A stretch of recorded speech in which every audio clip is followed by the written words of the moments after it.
It's important that proper process is followed after an elector has voted via special ballot in a hospital.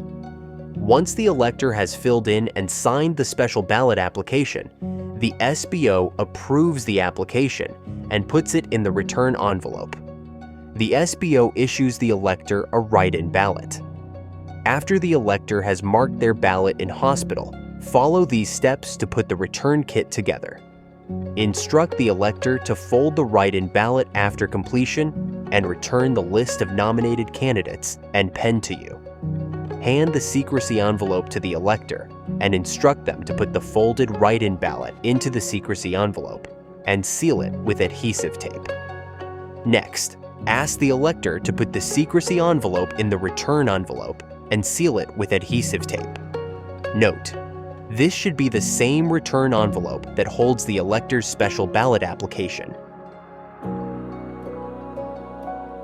And lastly, the elector puts the sealed return envelope into the ballot box.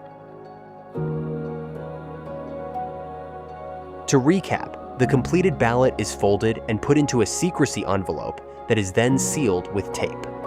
The secrecy envelope is put into the same return envelope as the corresponding elector's special ballot application, and then the return envelope is sealed with tape. And finally, that sealed package is placed in the ballot box. And for the health and safety of all electors in the hospital, remember to always clean your hands with either an alcohol-based sanitizer or with soap and water before proceeding to the next elector.